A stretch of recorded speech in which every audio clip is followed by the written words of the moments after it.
You said something important. You talked about betting on yourself. And I think that more of us need to bet on ourselves. Nice. Like, what are you doing right now that's leveraging somebody else's strength, somebody else's gift, because you're too afraid to bet on yourself? Like, oftentimes we get into spaces because someone has already proven that that space worked. But deep down inside, there's something else that you really want to do. You're just kind of scared to bet on you. So I'm going to go that route because they've already proven that that route works. I know I can fit into that space. I don't have to show my work. What can you do right now to take you to your next level if all it required was that you bet on yourself?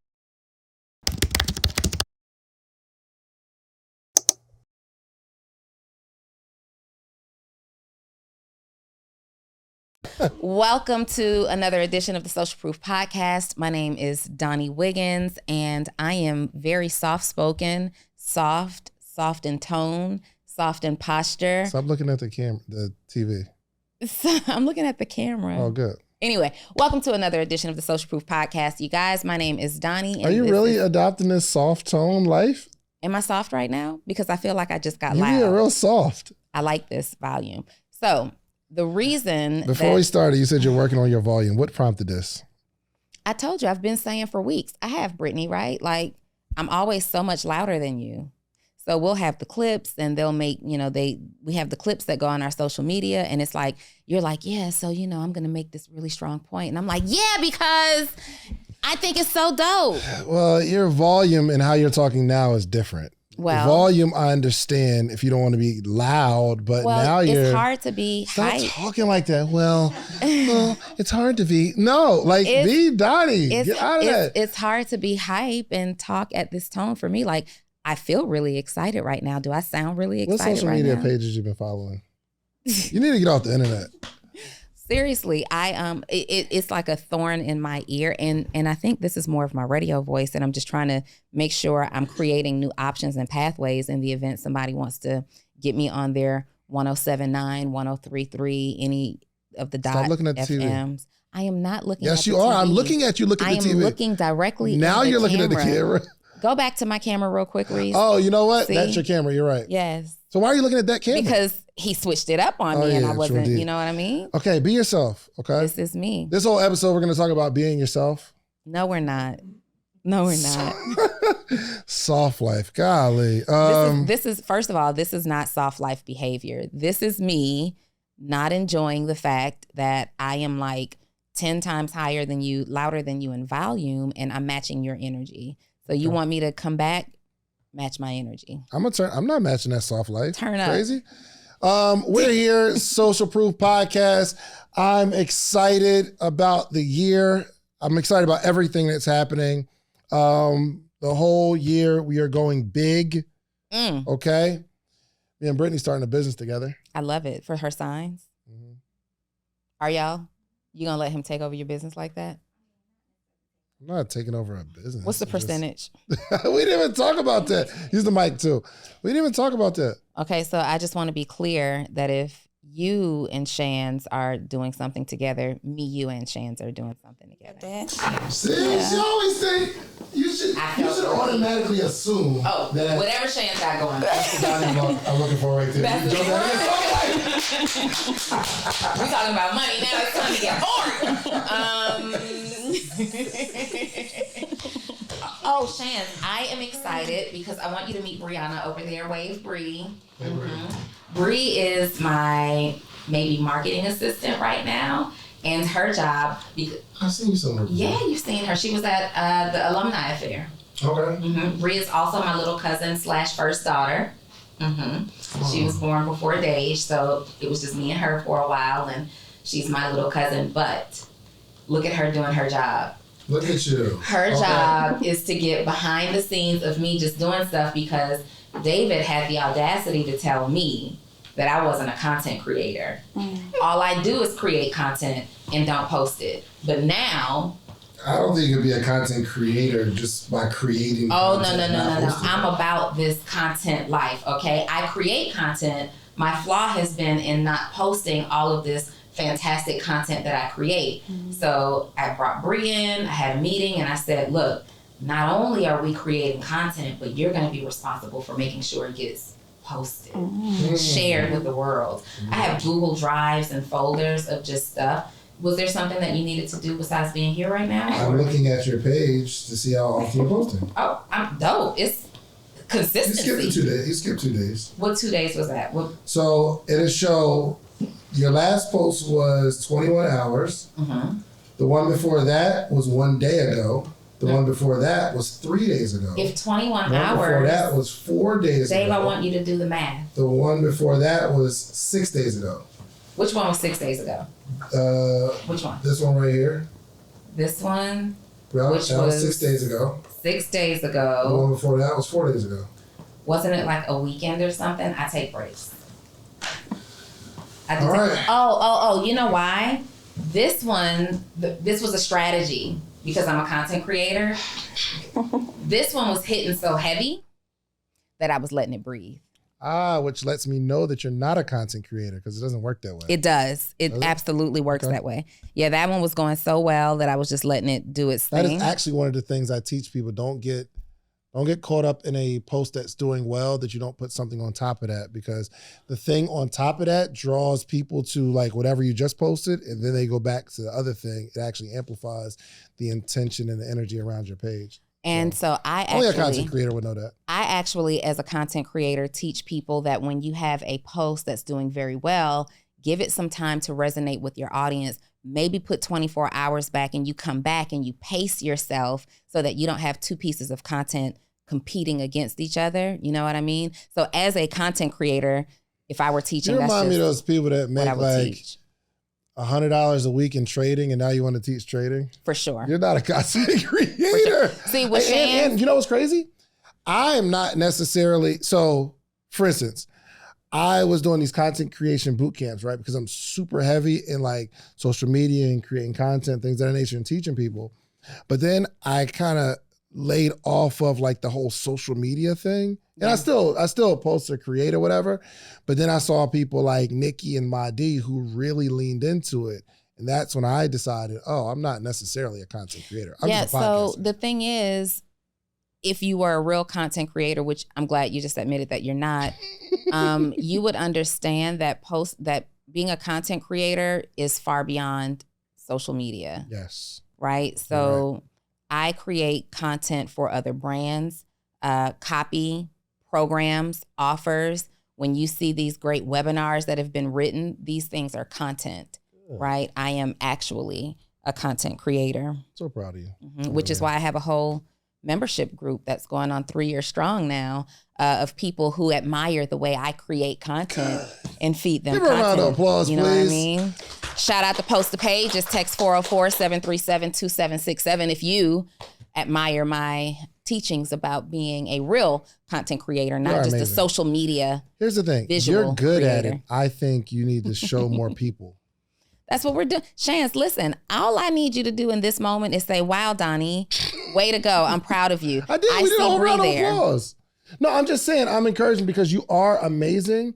And here's the thing. I think this could be a teaching point too. Not for you, but like I think that the world needs more Donni Wiggins. Oh my gosh. Right? Like, no, this is a good him. thing. I know where you're going with this. Go ahead. You don't, because I'm actually gonna be like bigging you up. Oh, okay, let's do it. It's a point around mental health. Okay. Bree, get this. Okay. So I think that the world should have more Donni Wiggins, the genius that is Donni Wiggins, right? Mm-hmm. But she's been reluctant to give the world more. Stop getting right here. No, it's going somewhere. It's going like full circle. Okay, come back. She's been reluctant to like really lean into the person that people are checking for on out in the world, whether it's social media, whatever. She's been kind of reluctant, but I'm realizing you can't push someone to be more public or more vocal unless they want to, because then I think it may lose its authenticity. Mm-hmm. And I think once you really want to lean into that,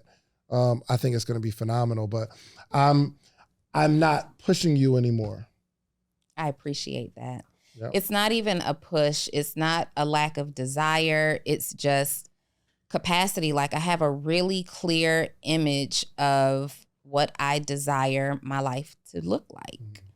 And I have always, since the beginning of time, been really intentional about helping people to create their life by design and create a business that fits into the life that you want to live, rather than creating a business and then having to fit your life around it. Like when I am in my final days, I don't want to be just that person who did well at business.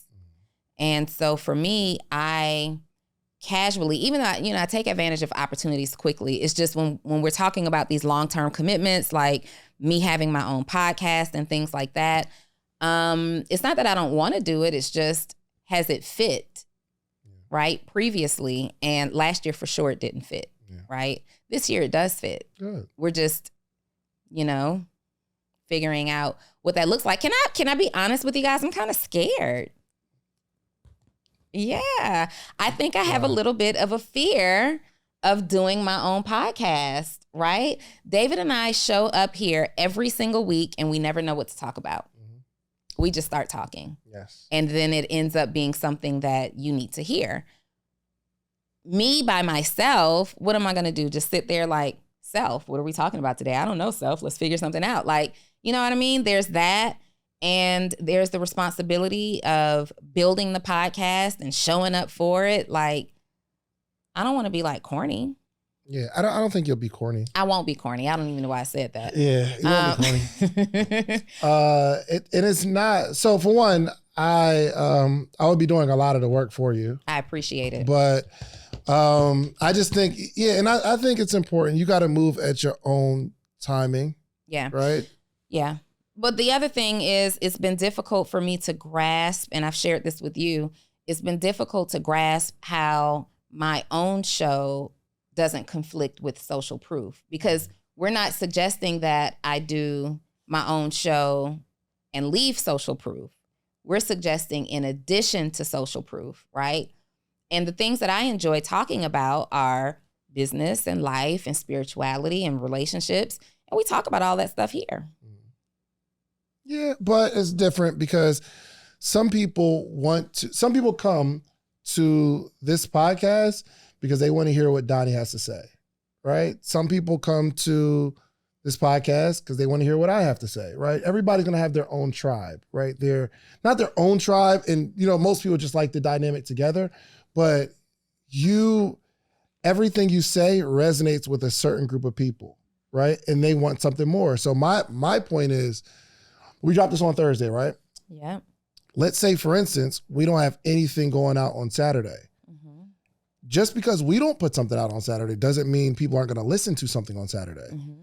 And if you are dropping your episodes on Saturday, it allows them to be more intimately intertwined with the brand itself, because you get more of the people. So every Friday, I'm there Friday for the people who want my short take on whatever. And those have been the most, out of the top 5, those 3 of those 5-Minute Fridays are the most downloaded episodes ever in total. And we just started that a few months ago because people want to hear my perspective, right? On certain things, uninterrupted, not having Donni here, not a question from somebody else. Somebody wants to hear me.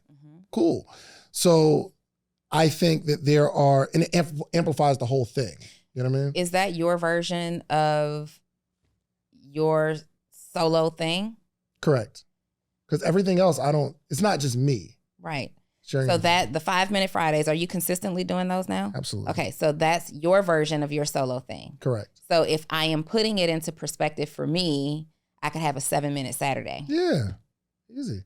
But remember, I was saying, because I'm really like, I'm frightened by sitting in front of this camera for 60 to 90 minutes talking about something. Yeah. And the guests that I would want to have on have already been on this version of the show, right? So even though I think I would definitely introduce another dynamic, y'all, because David don't let me get a single question out. He thinks he's the only one who knows how to interview somebody, right? He don't let me get a single question out. I think people would appreciate actually hearing me ask a question every now and then. You know what I mean? 100%. No, but seriously, maybe we'll, can we start? Does it work like we start with like a 7-minute and then we grow into 90 minutes. Yeah. So I think it was like a couple months ago. Well, we did it a couple times, but like you have just kind of like schedule conflicts. But I was saying, yo, let's just come into the studio and let's shoot. And I know for you that doesn't work because you have to have like a plan or idea. I'm like, yo, let's just get in here because I know once you get in and like we're like, all right, what are we gonna do? We'll figure it out. That's my personal style of things. We're most afraid of the things that we haven't done. Yeah. Like if you think of the things that you're afraid of, it's something that hasn't happened yet, or even something you haven't attempted. We're just afraid of the idea. But once you get in it, we're afraid of that first date. But once you get on a date, you're like, oh, it's cool. Or the first time you speak on stage, it's like. It's not that I have to have a plan of what I'm talking about. I have to have a clear vision of the concept. Right. So like with Social Proof, we never know what we're talking about, but we understand that this is a podcast for entrepreneurs. Right. So we know that we're having conversation around entrepreneurship and the things that impact you guys or affect you guys as entrepreneurs. The Donni Wiggins show, I have no concept. If we came together and we like blocked off maybe like a couple hours, let's do we'll it. Come up with a really good concept. All right, so that's just my philosophy on. We're gonna do it. We're gonna do it on Friday. We're gonna shoot on Friday. Well, are we? Yeah. You got us? Absolutely. Okay. We're going to do both. Okay. You said you only had a little bit of time to shoot. Well, hold on. Let me see. Double check. I'm cool with it, but just double check your schedule. See, it's so difficult because my best days for stuff like this is Saturdays, and that's not your best day for stuff like this. That's cool. We'll figure it out. No problem. But I think and hopefully maybe there's something that I have been wanting to do that I've been delaying, and there's no reason I've been delaying it. It's just, I've just delayed it. You know what I mean? Like maybe it's not the most important thing in my life at the moment. And we just put it off, right? I'm sure everybody could think of something. And it's not like her podcast makes or breaks her lifestyle or my lifestyle or anything like that. No, we're just dominating in this space. 100%. And you're right. Like people deserve. So here's the thing. I believe as entrepreneurs, one of the things that we were talking about this a couple of days ago. I believe that we have a responsibility to deliver, right? So if there's information that we possess that we know would help you, we have a responsibility to give you that information. But I was sharing with Dave, like we're working on a project because I feel like we give so much information, there's not really a place to take you next. It's like you watch the Social Proof podcast and then it's like you're looking for these resources to kind of help you implement these things that we've talked about. So I get it, right? We need the voice out there. We need my voice and David's voice and your voices and all these things. The way my mind works is, what is the concept? How does it look big picture? I can fill in the details on the go, right? But what is the big picture? Speaking of, we have something really dope that we're working on. Yeah, absolutely. Mm-hmm. Can we talk about, like, maybe not in detail, but it's another level. It's another level. I was on a morning meetup earlier this week, and a young lady, she's like, yo, I love the morning meetup. Happy to be here. She's like, I'm just saving my coins for your inner circle, your small group. And I was like, well, I don't have a small group, but I'm glad. Like that tells me like people want more than like the entry level, and they want more connectivity, right? And I don't want to do a mastermind on my own. One, because I know my strengths, and in terms of organizing a bunch of people and giving people an experience on like a more intimate level, I'm not really good at. I think we do a good job. What's up with you? It was. Yeah, that's crazy. Anybody got any lotion on them? Anybody got any lotion? Okay. So I think together we do a really, really good job. When we're talking to somebody, Donnie's coming from one perspective, I'm coming from another perspective, and it really, really helps people. You guys know? Oh, thank you so much. And it's not girl lotion. This is good. That good old cherry almond, that Jergens cherry almond. And I'm going to throw it in through the window right there. So we'll put together we're putting together a higher level mastermind, but our objective is not to make it like all the other things you see in the marketplace. Stay focused, guys. Don't be distracted. We've been talking about it for a while, but it hasn't been right. Yeah. We don't want to just put together a business model for us that's going to be good for us. We really want to cultivate it and make sure the experience is not only enjoyable, but people are getting results. All right, listen, every single week, every episode, you hear me talking about themorningmeetup.com. It's the community. Let me show you what's happening here. Every single morning, Monday through Friday, there's 400 plus people on a Zoom call, right? We're learning, we're talking, we're growing together, and this is you. There's all these people here. It's all these people in the morning meetup. Hundreds of people reading books, growing. We get together quarterly. It's amazing. And for some reason, you just keep looking at, just go to themorningmeetup.com and get in the circle. And then you'll be like way happier. Just themorningmeetup.com. Let's get back to the episode. Let's stop there real quick. Let's put a pause there. I want you to not miss what David just said. We are not looking to put together a business model that's just beneficial for us. It needs to be beneficial for you and the people who are participating.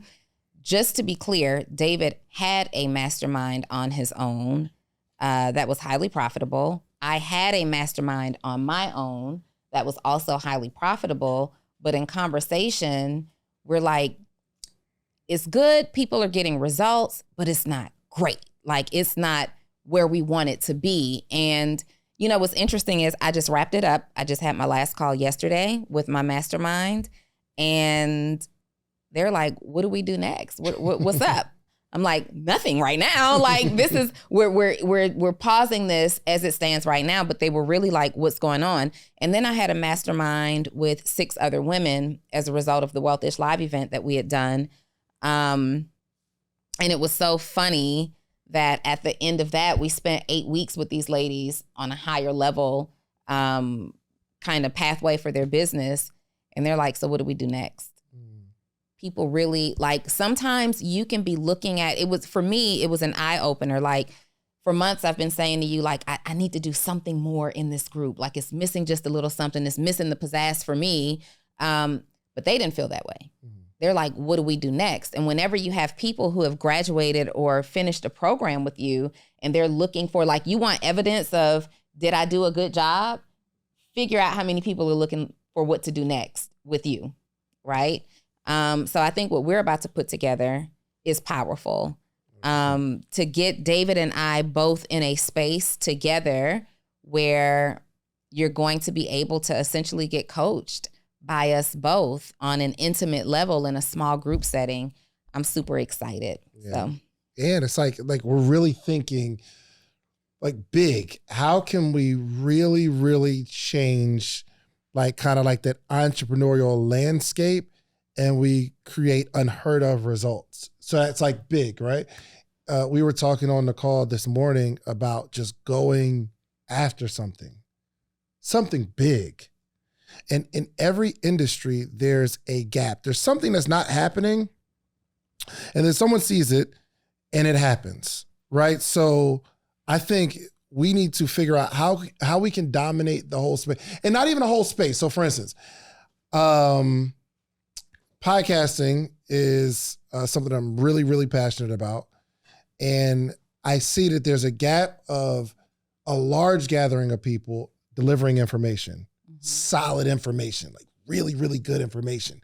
And especially us, we haven't brought together our podcast community, right? There's a couple different conferences out there, but I just text my mentor. I say, yo, I fully plan on owning the podcast conference space. So the space within conferencing, right?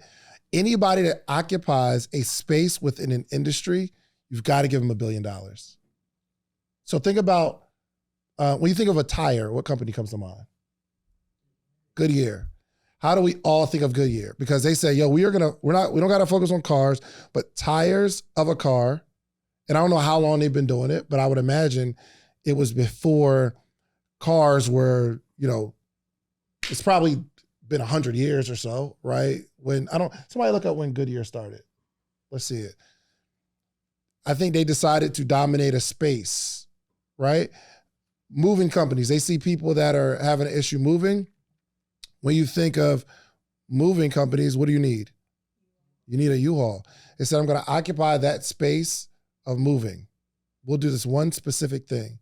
And McDonald's dominated fast food industry for decades, right? And Burger King makes a much better burger, but they were behind. So they'll never catch up to McDonald's.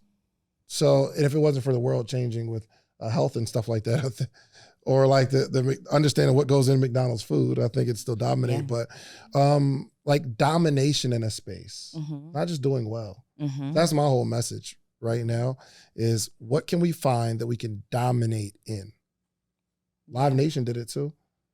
They absolutely did it. You mean with concerts and things? Yeah, they are that person. Even also dominating in the space of building community. There's just nobody that's really, you hear people talk about, oh, I need a community. But what it really means to build a community and foster a community over years, that's a wide open space as well. That even within the space of, because community is broad, right? Is there a company? So what do you think from, anybody ever built some sort of community? Anybody here? No? Donni, what is one of the most intricate pieces of having a community? What would you say? One of the most intricate pieces of like having a community? One of the most important, like you have to have this inside of a community. The most important thing is common interest. Okay. Yeah, definitely. Okay. So getting a group of people who are aligned in whatever that community represents. Right. But when they're in the community, because they wouldn't join the community unless they were aligned, right? But once these people are all together, what's one thing that has to happen? You have to engage with them. Engagement. Why is there not a company that has figured out engagement? Like there should be a company that, like we send somebody into your company to be engaging in the company, in the community. So right? there now, are community managers, right?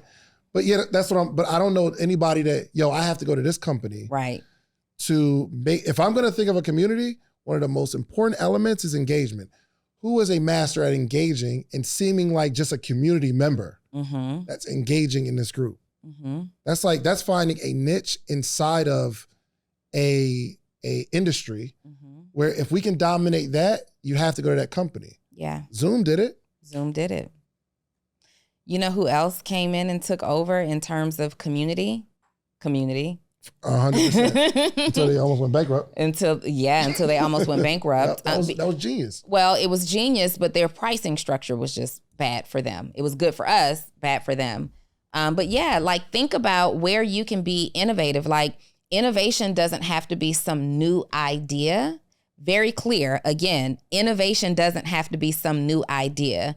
Innovation can be an area that you recognize in an existing idea or industry that you say they need improvement there, or this could stand to be improved. So, for example, people like Dave and I who have communities, and everybody has one right now, a busy CEO lacks the time to run their community. So of course we could hire our staff and our assistants can come in and we can say, hey, make sure you're engaging in the community, but they don't understand like the psychology of people and what keeps people in a community. But if there's somebody who says, I get the psychology of people, I know that keeping people engaged inside of a community is important. I even know how to keep people purchasing from within your community, and you become that XYZ company, everybody is going to be looking for your XYZ company when they are looking for someone to help manage their community. If I needed a community manager today, I'm posting a job ad for it. I don't know. I know that there are some community managers, but I've interviewed some that do this as a business, and what you really are is just good at posting. You're not a master of engagement. There's a difference. So who's a master of engagement that want to partner with David and I for an equitable position in your company, and we can show you how to blow that thing up? Listen, if I was going to teach you how to make $1 million, would you give me 10,000? Like if I had a course teach you how to make $1 million a year positive, you're going to make $1 million, would you give me 10,000? Of course you would. It's no brainer, right? So in a calendar year, we make 7 figures with the podcast. But there's 21 things that I extracted from that you're going to need to launch your podcast. But I only got time to give you 3 right now. One is you need a distribution platform. The distribution platform is what you upload your podcast to. That platform sends it to Spotify, Apple, Google Play, so that your supporters can actually listen to your podcast. You're also going to need a microphone. You need a really good microphone so it's crispy audio. And 3, you need an income strategy. This is not necessarily a hobby, unless you're going to make it a hobby. But I can teach you how I made the 7 figures with these 21 things. Now, the good news is you don't have to give me 10,000. My ebook is only $37, okay? So listen, go to podcastebook.com and get the 21 things that you need. And I can explain it in detail, all the things that you need, okay? Podcastebook.com. Let's get to the episode. Yo, there's one guy within the challenges, and I don't know if I'll say his name or whatever, but he's attached to like every challenge that I see, right? Because he's figured out like the facilitation of a challenge. Now, everybody's doing challenges, but he's this central nucleus. And I'm seeing everybody that's having a challenge, they got this one guy that is in there and he's communicating. He's on the back end of like all these different challenges. I'm like, yo, that is genius. You see everybody doing something. We find something that is going to amplify the thing that everybody's doing, and we lean into that. Mm-hmm. And that's innovation. That's how you just start. You carve out your own lane, right? So who came up with the for sold signs? Like, or not for sold, but like there's a sign when you have a house, right? You sell the house and they put a sold sign on it. Mm-hmm.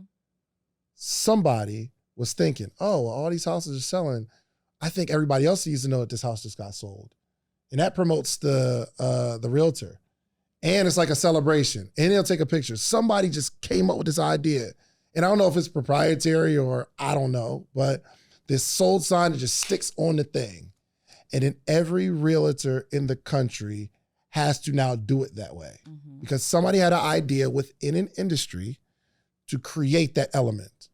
So that's how I'm just looking at podcast. I want to tell this story of yesterday. It was just phenomenal. But I want to, my objective, the conference space, because it's not there and it's not like super engaging, people aren't learning a whole lot, these little fake conferences. So I'm trying to own. Did you just throw shots at conferences? Absolutely. Tell me more. Oh, let's go to war. Tell me more. Let's go. Oh. So for one, we are extremely underrepresented at these conferences. Who are we?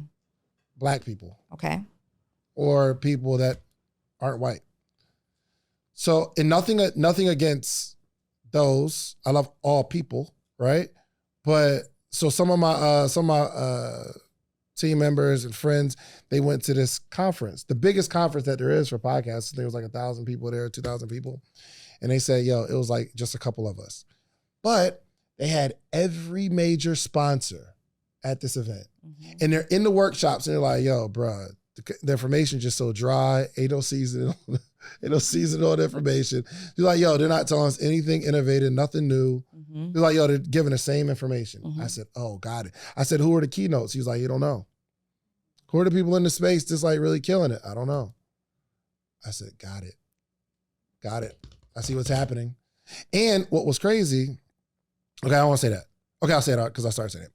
Somebody was going to do one last year, but for some reason they canceled it. Right? And I actually went. I was like, oh, dang, they stole my idea. This was dope. Well, they didn't take my idea. They was just doing something I was thinking of. But yesterday, okay, I'll tell you about my yesterday. I get so excited about this idea, this podcast conference, bringing people together, right? 3,000-4,000 people. That's what I'm looking for. Mm-hmm. Memorial Day weekend. Mm-hmm. It's happening just for the podcast. Now, it's kind of scary because it's such a niche market. It's like, wow, how do I pull all of the podcasters together that are just focused on that? Anyway, so first person I call Rashad, mm-hmm. and I tell him about the concept. I told him a couple of weeks ago. I told him about the concept. He said, yo, my calendar's free. I'm there, bro. I got you. I said, word. That's dope. Huge. Talked to Troy. Troy says, already in my calendar, locked in, done. So we have the biggest, especially like in our community, the biggest business podcast in the world. Earn Your Leisure. Mm-hmm. My coaches, my mentors, I owe a lot to those guys, right? So they're in. I'm like, oh crap, I got them teaching podcasting. Mm-hmm. Perfect. Next person I call. Guess the next person I call. I know who it is. Who was it? Wallow. I called Low and I'm like, yo, Wallow. And I told him about it a little while ago. And I'm like, yo, it's happening. We locked in the producers of the event. Like, I'm going down to Miami to check out venues. And he said, yo, I got you. We worked it out. I said, he's like, yo, work out with my assistant. Done. I'm there. I said, great. He said, don't put me on no panel though. He said, I need the stage. I said, say less. Please. So I'm talking to him, right? And he says, I was like, yo, man, it's really, man, I got EYL, I got Wallow. I actually talked to DJ Screen with Big Facts podcast. Mm-hmm. He's like, yo, lock me in. I'm there. I'm like, yo, that's lit. I talked to Chad, and he checked Carlos' schedule at 85 South. He's like, yo, he's free that weekend. We'll work out the numbers and all that kind of stuff. I'm like, bet, this is dream come true stuff. But anyway, I'm talking to Wallow, and I'm like, man, the only person I like really outside of this is like, yo, I respect on this level, man, if I ever get a chance to talk to Charlamagne about this, it's up. Just like in casual. He said, what, you don't know Charlamagne? I said, no, I never talked to him. He said, oh, hold on. He calls him on three-way. Charlamagne picks up. He's like, yo, they started talking. He's like, yo, and Wallow gave me the biggest big up ever. He was just, yo, this dude, you gotta connect with him. He got his own studio. He got a show. He killing it. Da-da-da-da. And Charlamagne's like, yo, what? Yo, pleasure meeting you, King. Da-da-da. And I'm on the phone on mute like, yeah, I don't get starstruck easy. Well, when it comes to like podcast, the people on this wall, yeah, golly, the fact that I know Rashad, Troy, Carlos, like Wallow. And now Charlamagne. Yeah, like it's crazy. He put us in a group chat and everything. Mm-hmm. Now Charlamagne replied to my message in the chat, but we're locked in. It's okay. You got the connection. We're here. But my point is, I put out there that, yo, this is what I'm doing. High energy. I'm excited. I'm sold out for it. And I just want to like start creating a space.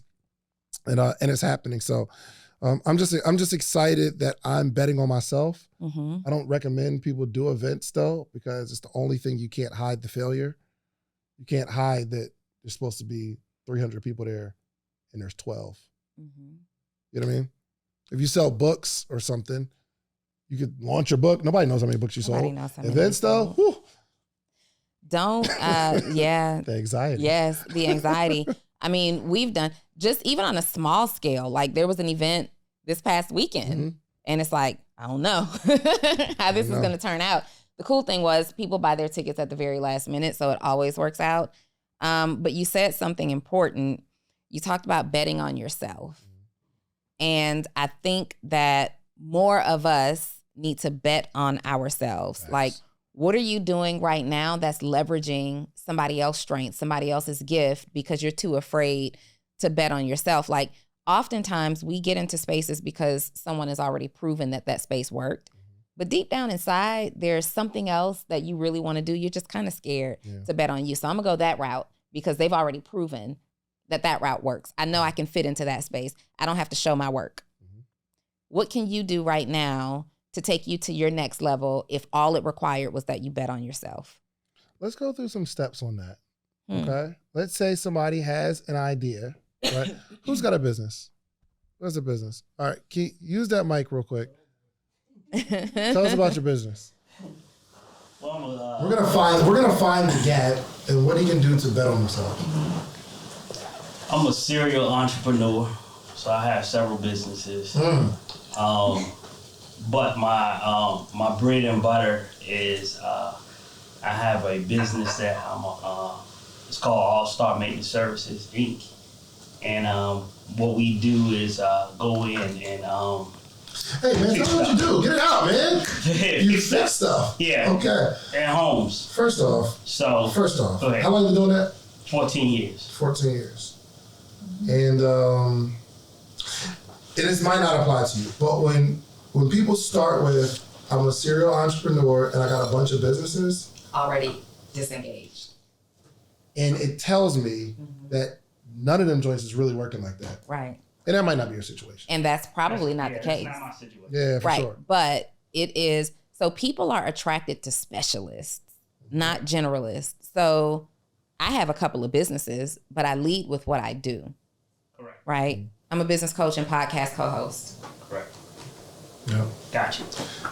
You got employees in that business, the fixed stuff business? No.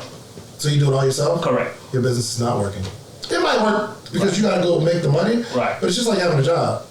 Correct. Mm-hmm. So that's the point. Right. So what I'm saying is true. When someone says, not every time, but in your situation, I'm a serial entrepreneur, I got a bunch going on, that tells me that there's struggle here. Either you are, like, you're going to be close to burnout because you're like doing everything yourself, or you're trying to do it all, which means you can't manage one thing. And I'm not saying you only need to do one thing, but in the beginning stages, I am saying, and I know you've been doing it for 14 years, but until we get something rolling to where we can make money without us having to make the money, I think we really need to lock in on something. Correct. And so in that space, right, I had a lot. I had 12. Well, when I first started out, I had 25 employees, right? And then I went from 25 to 12. And so my strategy was to hire husband and wife teams to go in and clean and fix. And that worked well for like a year or two. That sounds tough, bro. Right. But to hire a husband and wife team, maybe the husband and wife have to have some sort of skill or interest in that particular industry. Correct. But for me, business was not a problem. I got all these companies in the Atlanta area, they got all these rental properties that I'm tied into, so I get thousands and thousands of jobs that's coming to me, so it was easy. But what happened was, in the construction world, because it was in that construction world, you deal with a different level of people, and I wanted quality people. I didn't want them to be going to the house. So eventually, that's what drew me back to, I'll just do it myself, work my own pace, and I feel like I'm still successful. Good. But at the same time, I love to travel. And so I just work enough to do it. I just work enough to get where I'm going. And so I don't get burnt out. I go and enjoy myself and pick back up. That's a successful life. I can see that. So, I can see that. I'm sitting here and I'm thinking, when I used to start off with, even when my bio used to read serial entrepreneur, when I would introduce myself as that, I was seriously a woman who was successful, and I had several businesses that I either owned or were involved in. But when I think back to that time where I led with, hey, my name is Donni Wiggins, I'm a serial entrepreneur, I was operating in several different businesses just to hit my income goal. So if I wanted to make six figures, I had not really mastered how to strategically hit six figures in one. I needed 50 from here, 20 from there. I might be bringing 35 from there. And I'm operating like that and piecing my business revenue goals together. It honestly happened up until the 7-figure mark. Like even, the years when we were right there. I remember having the conversation right there. Like, why do you get to this mark where you're only doing like 750 a year? Like, why can't you get past that? And David and I were in the other studio at that time, and we decided to go all in on one idea, right? Essentially one idea. And it's it was in that space that I started to hit the revenue goals, but then I realized I don't necessarily need to be a serial entrepreneur. I need to be a strategic entrepreneur, right? I want to be an owner of and an investor of, right? I want to have equity in. But when we're talking about being a strategic entrepreneur, I want everyone to ask yourself, am I a strategic or serial entrepreneur because I don't believe that I can go all in on one thing and hit my goals? Are you doing, because there are really people who let's say you have a coaching program, but you're still a barber on the side. You're doing your real estate signs, but you also have this wardrobe styling company because you enjoy styling women, when really the truth is you want to make $250,000. You've only figured out how to make 75 from your real estate signs, but I know I can do this wardrobe stuff and that'll bring in another 30. That's not the right mindset. It's which one right now, and I am an advocate of multiple streams of income. I love serial entrepreneurs, but those who think strategically. What can I do right now that allows me to serve in excellence, to operate in excellence, and I have an existing customer base for it right now?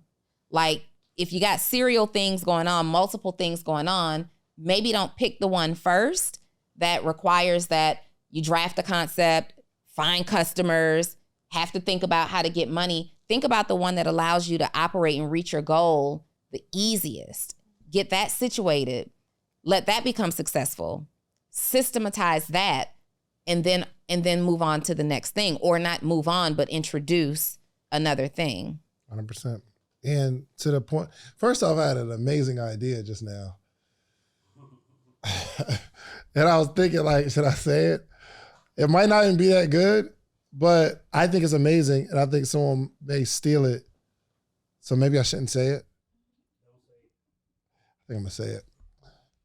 And I don't know why this was it, but I got this idea of a box of cereal called Serial Entrepreneurs. And you put like entrepreneurs on the box.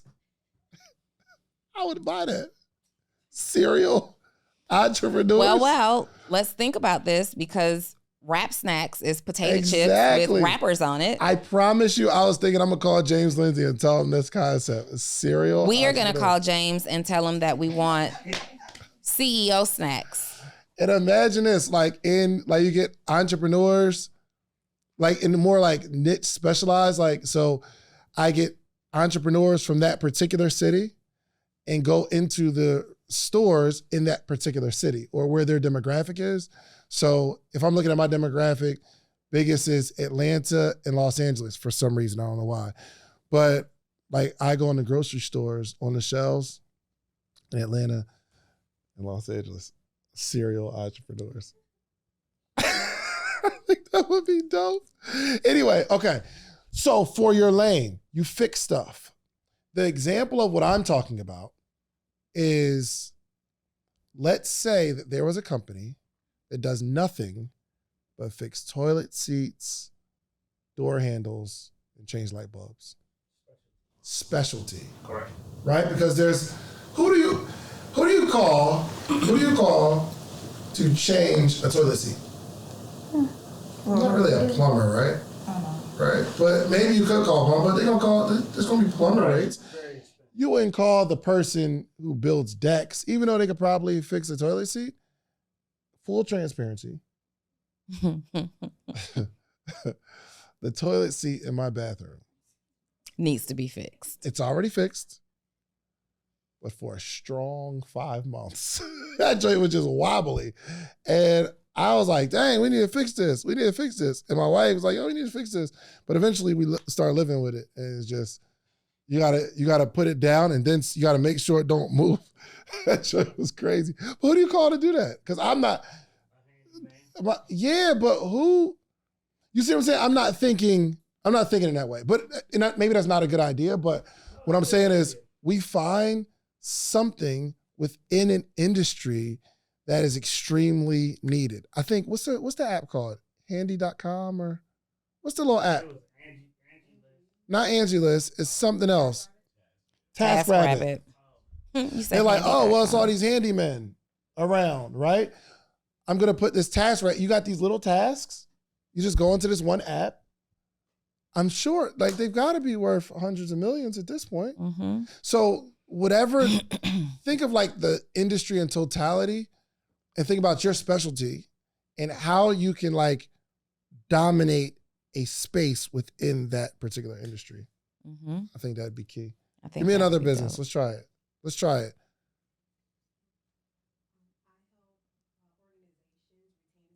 They're high-performing employees through wellness trainings. So what's the niche in that, Donni? I help organizations support and retain their high-performing employees through wellness trainings. So basically, you help their employees to eat healthier, live healthier, so that they can be more sustainable on the job. I help them learn how to stress manage, as well as learn how to understand their emotions. I think the first thing, say what you do one more time. I help organizations retain and support their high-performing employees. That way they can learn more about emotional wellness. So you said it very differently this time. Yeah. But what you were saying was a blur for me. I had no idea what you meant. There were so many different directions. And so when you say what's a niche in that, the emotional wellness component of it is the niche, right? She just wasn't clear in the beginning. So sometimes, guys, we say what we do and we make it sound so over the top and so fancy and so impressive that nobody knows what the hell you're talking about. Case in point, right? So let's talk very directly to what it is that we do and who we do it for. What do you do? Organizations retain and support their high-performing employees through emotional wellness training. Say it in English. Just tell me what you do. If I'm talking to you, hey, what do you do? Yeah, so essentially what I do is I go into organizations and I help support. No. Okay. You had 2 shots of Patron. Okay. We're at brunch. Okay. What you do, girl? Yeah, so I provide emotional wellness trainings for organizations who are dealing with employees who do not know how to manage their emotions. I provide emotional support for organizations. Yeah, emotional training, right? Yeah. Emotional training and development. Yes. I facilitate emotional training and development for organizations and corporations. Yes. The end. Okay. Jen, I think that's something. I mean, I don't know who do you reach out to? I know you reach out to for improving skills, motivating and inspiring, but who's like when people have emotional issues that draw them away from the job, who do they go to? Their EAPs or whatever programs that are readily available, but I'm the employee assistance programs. Okay. Yeah, so I'm the person that goes in and trains the employees on how to navigate work-related stressors. Yeah, I think my mission, if I were you, is exploiting how bad of a problem this is in companies. My goal would be trying to scare the person to death on how their company's gonna crash based on emotional issues that's going on with people. I think we're the most emotionally distraught people ever in the history of the world. Period. Who? Us, period. The Black world. people or No. this generation? Generation, period. This time. We've never before had an opportunity to see how well other people are doing all over the world, making us feel insignificant. That's strong. When does that happen? That's never happened. Oh my gosh, we're at a height of things and stuff that we can't have. You know what I mean? Mm-hmm. There's stuff that we can't have. It's an all-time high. They didn't have Lambos. They had cars. Well, I want a car. But it wasn't a million different exotics 60 years ago. Well, wagons had levels. It was only a couple to choose from. But there were levels to the wagons. Yeah, but you didn't say, I need that wagon. Oh my gosh, they got the new joint. Oh, what I'm saying is the world progressively became more full of stuff. And fluff. And fluff. And eating choices. Mm-hmm. And now you eat something, you feel bad about eating it because you should be vegan and you know what I mean? We are an emotionally distraught. Yo, it's so funny. I just thought of Human something. race. I was on the phone last night with someone and I was talking about, everybody knows I'm a germaphobe, right? And so I was saying that I don't walk around my house barefoot because I have a dog, right? And they're like, that just doesn't make any sense to me. Isn't your dog clean? Impossible, right? I didn't choose to have a dog. I rescued a dog and he was injured. I nurtured him back to life. I fell in love with him. I kept him. But I am not normally a pet person. So in my mind, I live in a condo building. I have to take my dog downstairs outside to the dog walking area where hundreds of other dogs pee and poop and all this stuff. And even if you pick it up even if you're letting your dog out in your backyard and you pick it up, you can never quite remove the bacteria off of every grass blade that their feces touched. So dogs have poop at the bottom of their feet, period. That's how I see it. And so I said, I do not walk barefoot, because what if I just showered and I'm walking around barefoot and then I get in my bed? I feel like I'm bringing dog feces and germs just in my bed with me, right? And then How you got do your stay grounded. Aren't you a grounder? That's, she is. Did you say? and then I will wash my feet. Okay. So I said, I don't want to do that. Like, I'm walking around barefoot. I'm sitting on my sofa. I'm thinking I'm clean. I touch the bottom of my foot. I grab a cookie. I'm eating the cookie. Now, before you know it, you've eaten poop. Mm. And this person says, well, you eat chicken. Oh. Them vegans, I tell you. Them vegans got me messed up. Vegans got me messed up. He's like, you eat chicken. I understand, right? But we've been trained and conditioned that eating chicken is okay. Well, chickens, if you know how chickens are raised and, they're in their coops and it's poop all around and they're eating their poop and blah, blah, blah. I need y'all to stop being exposed on the internet, okay? We just got too much exposure. Yeah. But I was sitting in that moment, I start looking, and this wasn't Dr. Bobby that I was talking to, by the way. I was thinking it got to be No, Dr. it's Bobby. not Dr. Bobby. Shouts out to Dr. Bobby. Dr. Bobby bought me a bag of fruit from his farm at I Heart Farms on Instagram, all this exotic fruit.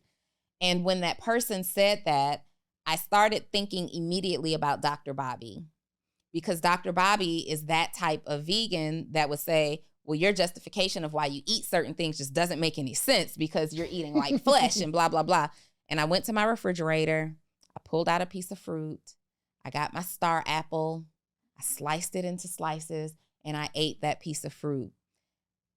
But I was influenced by, I went to Bobby's page and started looking at some of the things. And then I went to, what's her name? Supporting Vegan? Surviving Vegan. Surviving Vegan. I went to Surviving Vegan's page and I nearly have to mute her post because, girl, you talking right at me, okay, with this. If you see the parasites and the bacteria in your fish, yeah, so you're right. Like, and so then I spent the rest of the night feeling like the star fruit ain't gonna get it. Like, I'm hungry. I'm hungry. I got this nice piece of salmon in my refrigerator. What am I supposed to eat? But it's because we're seeing so much. We're exposed to so much. And you're right. Like, the things that we're exposed to will have us playing this comparison game, have us in our feelings, and just feeling things that people 50 years ago probably wasn't feeling because they didn't have this exposure. Yep. It was chicken or fish. Or you didn't eat. Or you didn't eat. Or you don't eat. Yeah, absolutely. Figure it out. So for you, I think we just need to think big in how you are the person that's solving a problem in an industry. Not for a company, but you are solving a problem in an industry. You are solving a problem in our world. But we got to go big, y'all. Like, let's try to make our company like revolutionary, or do something that hasn't been done before. Or even if it's been done, what is something that hasn't happened within the thing that's been done before? Does that make sense? Kinda. So I think it's just really, really important that if we're gonna go after this thing, we go after it. We go after it. Like, let's start. You haven't thought innovatively because you think that you're not innovative, but you're just not looking around. You know what I mean? Like, make your company mean more than just some. Like, that's why I do get frustrated with podcasters, because they just want to put out podcasts. They just want to put out a podcast. You're going to talk your talk, but you don't look at it as how you're changing the world in some way. I believe what we're doing is changing the world in some way. For sure. You know what I mean? For sure. Especially our ability for y'all to, like, what other podcasts can you come, like, actually be a part of this history? It's almost like Oprah's first studio shooting her show, and do you get to see Oprah go from Oprah to the Oprah show? Yeah. And then it's just these Oh, and then it goes from oh. But remember all the people who got a car? You get a car. You get. Oh my gosh. Oh, I got it. We're about to start giving out LLCs. Is that right? Maybe. We'll do the research. You get an LLC. You get one too. Man, what I wouldn't give to be in that crowd, those small rooms where Oprah's in the crowd and she's like going at people. Yeah. You feel me? Like I just got it. You get to be there. Mm-hmm. And I think Oprah saw that. Like, yo, I'm not gonna sit in this pretty little chair with my guests and ask questions. Oprah used to have a mic running. Okay, hold on. Okay, here, you go. She did. And then she's standing by the person today. Oh, you got something to say? Okay, hold on, give me that. And she's running like who? The being able to see that and then watch her become a billionaire. Mm-hmm. Oh my gosh. Especially from her starting point, like. We get so caught up in our struggles and where we are right now. Yeah, but you're lucky because you had this or that person, slept with this person to get the money for her business, or they had parents who left them this and they were able to. Oprah came around at a time where Black women weren't getting prime daytime television with their own face and their own show named after their own likeness, right? She came from a background where she experienced sexual abuse period, right? Single Black woman. She didn't at that time fit the stereotype of the Black women that we saw on TV. Like there is no excuse. There is absolutely no excuse. It doesn't matter where you are right now or what you came from. You have the option to say, because of where I came from, I can't do anything. Yeah. You also have the option to say, because of where I came from, I'm changing the narrative 100%. And I'm going to do everything. 100%. Can y'all see that you guys are like Oprah at the radio station? You see yourself in that way? Honestly.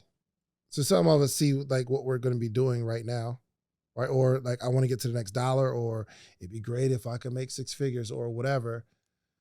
But I think one thing that's always driven me is being able to see what will be based on what's happening now. Just being able to see a little further. And I'm like in my room, like, this is revolutionary. Oh my gosh. I feel like what's the Nikola Tesla?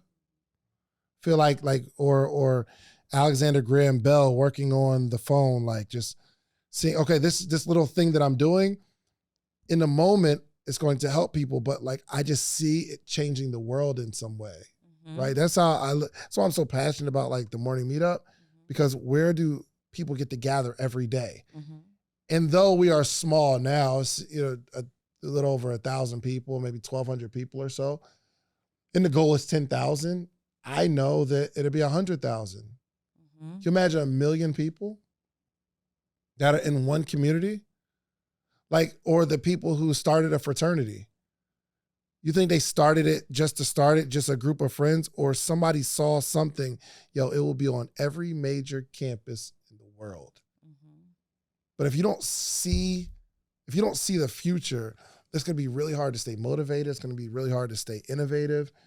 You're passionate. What you talk about it isn't going to be passionate because you're thinking about getting the next dollar instead of like changing the world in some respect. So that's my sermon. Who's about to go out and innovate? Yeah. Are we? You already have some ideas? Good. All right. Somebody looked at that telephone and said, we need to take it with us. Somebody looked at that phone. It went from rotary to press dial. They said, rotary is cool, but there's a community of people where rotary doesn't serve, or we can't dial the phone number fast enough. It needs to go to press dial. Somebody said it's hardwired into a home, into a electricity outlet. It's hardwired. It needs to be, what if we could take it with us? What if we didn't have to stop for cell phones or to find pay phones? It would be safer. If you had an emergency, to just call right from within your car. If you got a flat tire, you had access to a phone right from within your car. It's a status symbol. Like, what if we could take the house phone that's mounted on your wall first and make it cordless? Somebody said that. They took something that was already invented and said, how do we make this problem better? Or how do we make this better? People are being less productive because they're talking on the phone. How do we bring the productivity back while you're talking on the phone? Allow them to move around. So we take that hardwired phone, make it cordless. Well, now people want to talk on the go. We've seen that now that they can talk around their home, they want to talk everywhere they are. They're missing meetings. They're late to work. Why? Because of a phone call. What if we can make a phone that is mobile and it's hardwired now into your car? All you need is a cigarette lighter to run it, a cigarette lighter adapter to run it. Y'all probably didn't even know that was the thing, right? Yeah, it used to plug into cigarette lighters. You used to have a cigarette lighter, and anything that you needed to power would power through the cigarette lighter adapter. But that's not good enough, because what if the battery dies in the car? Now we have a problem. People have a real emergency. If the house phone can be wireless, can the car phone be wireless too? We make them wireless. You got to be within a certain mile radius of these satellite towers so you have a signal for it to work. What if we could now expand the visibility of these satellite towers? The evolution of a telephone. There's every generation, someone has figured something out. And we go from the big cell phones that, you know, you had to carry in its own carrying case, like a briefcase, to the ones now that can just fit into the inside of your coat pocket or your back pocket. And now there's cell phones that are folding open and closed and flipping up and down and touchless and screenless and voice activated fingerprint. What can you innovate? What is something that is happening right now that you can say, man, every time I log into this, it's a problem. Fix it. Every time I come and pull up, it's a problem. Fix it. How do you fix it? You know, it's interesting too, that through that whole evolution, it was all different people. All different people. That took a piece of it. And outside of, like, someone created the phone pouch. Maybe it wasn't their idea to create the phone that goes in the car, but it was like a little pouch, right? It's like a little bag. Someone created that joint. Wealth. Someone created like the fact that you can plug it into a cigarette lighter. Someone created the cigarette lighter. Somebody's like, yo, there's a car.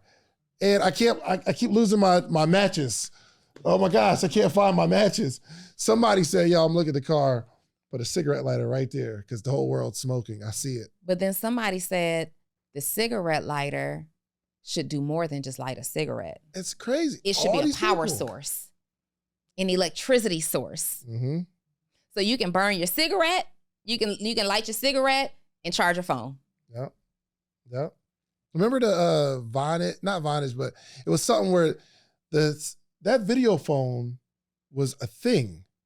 Like, it was like you had to have one, but someone else had to have one. Like, you got one, but it's not going to work unless they got one. So you can call your aunt in wherever in California, but she has to have that phone, right? And that was a whole thing, right? But now look what we can do. We can pick up our phone and FaceTime. Like, everybody saw something in something that they wanted to extract and say, I'm going to focus on that right there. Isn't that amazing? Isn't that amazing? Yep. So, like, just find something within something that you already have, like, knowledge in. Let's just find something, right? I was talking to Brittany. She made a sign, and I was like, oh, wow. The problem was, I was like, yo, I need a decal for my wall, and I didn't know where to go. So I went on Google, found some people. They're like, 6 weeks, 10 weeks, 4 weeks. Oh, it's going to be 2 months. I'm like, dang, this is crazy. So I called Brittany. I'm like, yo, can you do this? She's like, yeah, no problem. And in her mind, she's like, oh, I get the woodworker, bang, cut out. I just do that. I don't know why it would take that long. So I'm like, wow, that was fast. How'd you do that? She's like, oh, I just went to the person to do it, and then we just did it. And then my mind says, I know there's a lot of people that need a decal because I didn't know exactly where to go. And there's not a lot of there's not like people branding that decal thing on the wall, right? I just see it on there. I'm like, yo, can we do that? She's said, yeah, no problem. What are the machines? She said, here are the machines. Can we get some people to work the machines? Yeah, no problem. Mm-hmm. Can we do a 24-hour turnaround with a decal? Yeah, no problem. It's a business. Let's go. Mm-hmm. Everybody, I called like 5 people for a decal in the front. Literally everybody said 2 months, 3 months. Here we go. Here we go. Okay. Anybody got any questions? Comments? Yeah, kind of. Kind of. Either yes or no. So I'm in the space of just trying to learn how to transition from the traditional W-2er to like being solely dependent on, the world of entrepreneurship. So I've tried to see coaches in the past that kind of didn't work out, and now I'm in that space of like, I want to try again, but I'm just I don't want to use the word scared, but yeah, that's the word. Again, coaching. Stepping into entrepreneurship by coaching, for sure. So I'm always curious when people say that the coach didn't work out. What happened? What didn't work out? So this is my perspective. I was misled or misguided by someone who told me that they would be able to provide a service, but then they used what I could provide to their business and organization, and it kind of like went downhill ever since. Yeah. So, so for clarity, a coach told you that they would provide a service. They saw your business model and decided that they wanted to take that for themselves and offer it to. What do you do? Right now I'm focusing on being an awareness / emotional intelligence coach. But at the time, that's what I was like looking forward to do. But she saw that I had, because I dibble dabble on a few things. So like I had operations management like skills, and she was like, oh, well, this is how I'm going to coach you into business if you just help me out with this and blah, blah, blah. So my time was spent So she made a business arrangement with you. She identified that you had a skill set. She didn't take anything from you. She identified that you had a skill set, and she said, hey, I'll coach you if you come and do this work. So she bartered with you. Boom. Okay. Yeah, and she actually did use those words. She's like, I'm a big barter person and blah, blah, blah. So it's not that it didn't work out. You made a business agreement that you later regretted making, right? Correct. She didn't do anything wrong. She did what you allowed her to do. Okay, I just want to be clear there, because coaches get such a bad name. Oh, it didn't work. Well, coaches don't do work for you, so I'm confused. Well, I wouldn't say she was a coach. That's why I'm like, she just agreed to coaching me or mentoring me into, so she's not right. Did you pay her an invoice? Yeah. There was no. All right, now we're getting to the bottom. It's very clear. Now it's clear. Don't try to put her in the same category with us, okay? All coaches. Don't do She's that. Not a coach. I tried, and what she said was, I tried some coaches in the past and they didn't work out. So you always have to ask these questions, because in your mind, you really believe it didn't work out, right? You really believe that this coach failed you in some way. But what really happened is that you allowed the business arrangement that you guys had to go in a different direction, and then you later decided that this isn't what I want. So there's a big difference. And let me say this, you guys, coaching and mentorship is very different. When you are coaching, when you're being coached, you're usually paying somebody to, hold you accountable in whatever that area is. If it's performance coaching, if it's scale coaching, if it's emotional coach, whatever it is, there's an invoice attached to that. And they're giving you feedback and telling you, here's what I would do if it were me, and here's how I think you should run this play. You do it or you don't do it, and the success is up to you. When you have a mentor, oftentimes, if you're receiving like one-on-one mentorship from somebody, now people have some mentorship groups that you can pay an amount for or whatever, but when you're thinking of a mentor, it's someone who's fitting you in, that you have some kind of a shared interest in something that they do. And it's like, I would love to just be in your space and learn from you if you could mentor me. That means that however you fit into my space, is how you fit into my space, and you need to learn while doing so. Like, as your mentor, I can't necessarily always guarantee that I have dedicated time to work on your needs. But what I can guarantee is if I've reserved these days of the week and these times for you to hang out with me, you'll probably learn something. It's just not in a structured format. Like, it's not based on this structured format. And a lot of coaches are calling themselves mentors when they should be calling themselves coaches, because now we're getting, skewed a little bit. A mentor is typically someone who you look up to and you admire, and they're doing something. They have information that you really want. And if I could just be around, if I could just help you, if I could serve you in any way in exchange for learning from you, that's mentorship, right?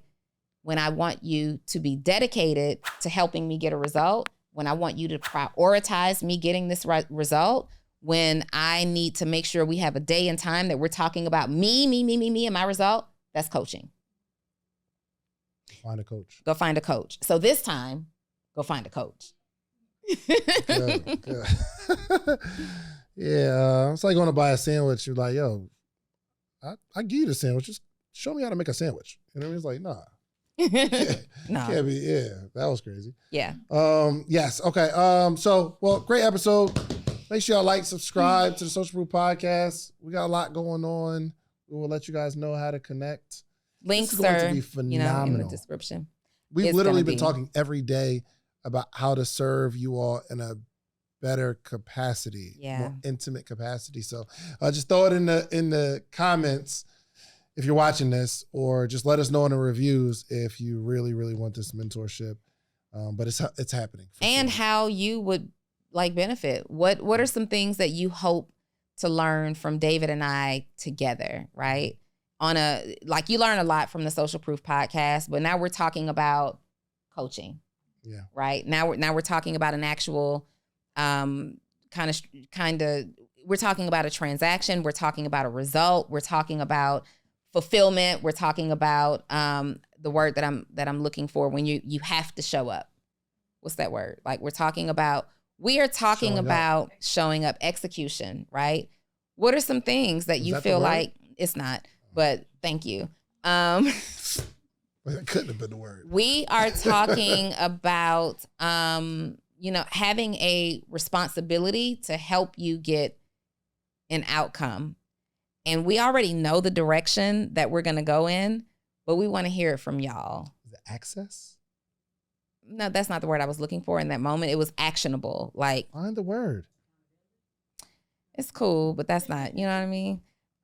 We're talking about you letting us know how you'd like to be served in a more intimate space. Y'all are learning. And that's the thing.